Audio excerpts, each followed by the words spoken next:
Hey y'all, welcome back to my channel. Today we are going to be dyeing this 613 wig to a cotton candy pink color, so make sure you guys stay tuned and watch and learn. Alright you guys, so I'm just showing you guys this dimming brush. I love it and it's very useful. But the first thing that you're going to go ahead and do is fill your sink up with hot water. You're going to use this to put the dye in it.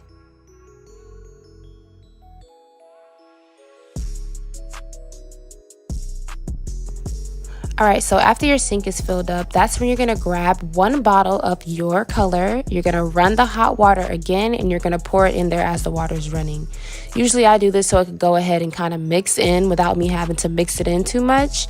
And it usually takes about 10 seconds to go ahead and mix it all together. Alright, so little disclaimer here. Y'all probably like, why is she showing us this like this in this angle? Y'all, I broke my phone stand right before I went ahead and recorded this video. So don't be mad at me. I'm going to show y'all the best I can. And I'm going to go ahead and order me a new phone stand. Alright? If your dye didn't mix in as smoothly as you wanted it to, you can go ahead and take a whisk or anything that you have in reach to mix up the water and go ahead and mix it so that it's at a smooth consistency. You don't want any clumps of hair color to be left over, only because you don't want it to get on the hair like that and have certain dark spots and light spots. Then you're going to go ahead and grab your wig, brush it out a little bit because you don't want to have any knots or anything that could make the hair be uneven. Alright, so now that we have that out the way, I'm going to basically just put the tips in the water just to test my color out and see if this is pink enough for me. Personally, I only will put the tips in first because you never want to use too much hair dye and then you can't go back. But you can always add a little more to get it to the perfect pink that you want.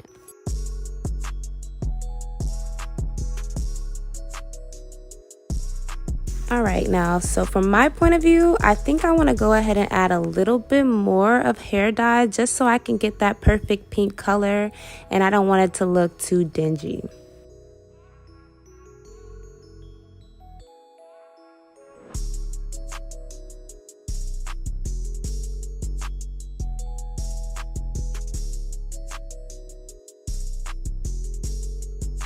Alright y'all, so next up, this step is very important. You guys are going to want to go ahead and grab you either some Pump It Up spritz or you can grab you the freeze spray. It doesn't matter.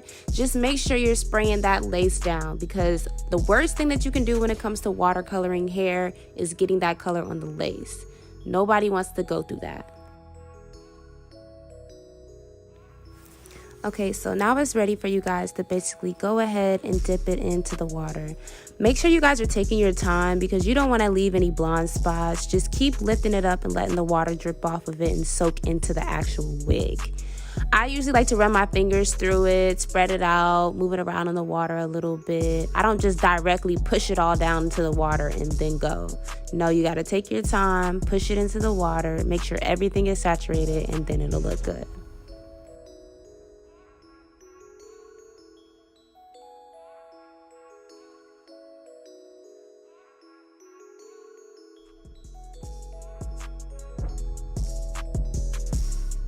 Alright, so I'm going to just show y'all that I have it all the way down in the water. I'm going to go ahead and let this sit for a little bit. I'm not going to let this sit the whole time yet. I'm just going to keep checking it to make sure everything is getting saturated. But I will let you guys know when it's time to go ahead and lift that out.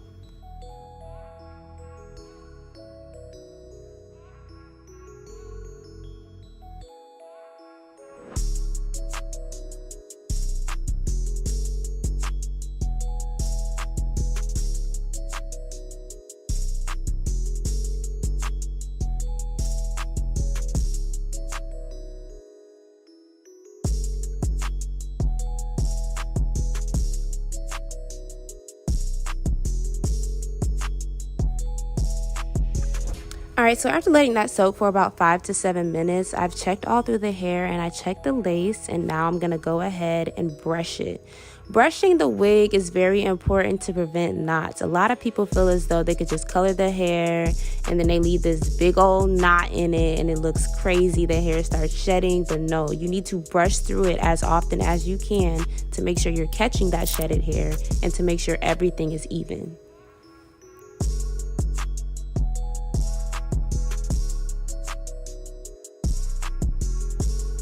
Okay, so I went ahead and put the hair back into the water so it can soak up some more of that color. I really just wanted to take it out, brush it out, and see like if there's anything that I missed, if it needs to sit longer. But yeah, so we're gonna leave it in there for a little while longer, and I'll let you know when it's ready.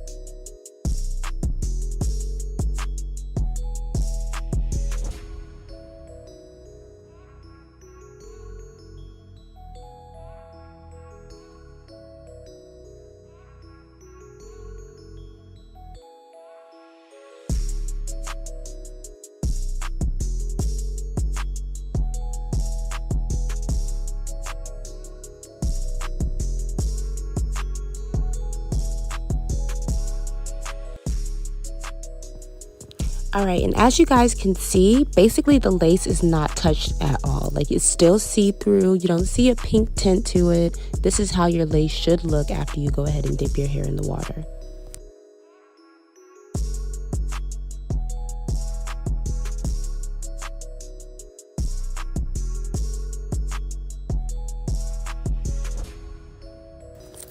All right, so from this point forward, you guys are going to want to make sure you're using cold water, not hot water. Most people don't understand that when you're coloring hair, you're supposed to use cold water so that you don't make the hair color come out. It'll hold the hair color in, it'll make the hair richer and softer, so make sure you're using cold water settings only.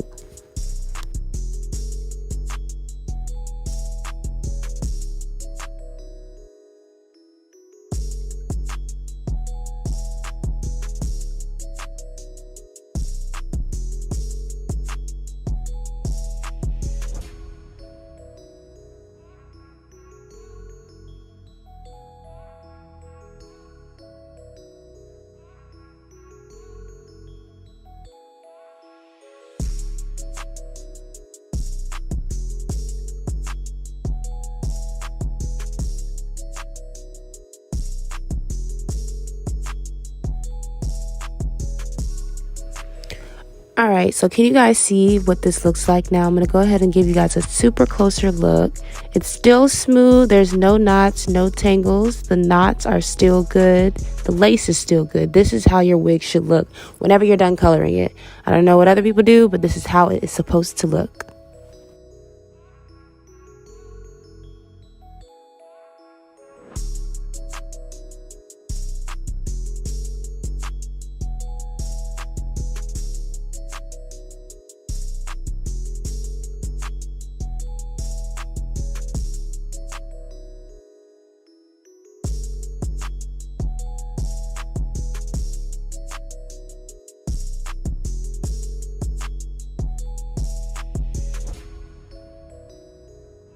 All right, you guys, so this is the finished look. We have a nice, pretty baby pink color that we were looking for.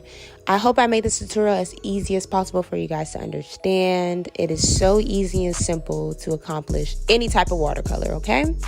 Make sure you guys like, comment, and subscribe down below. Let me know what else you want to see, and tune back into my next video.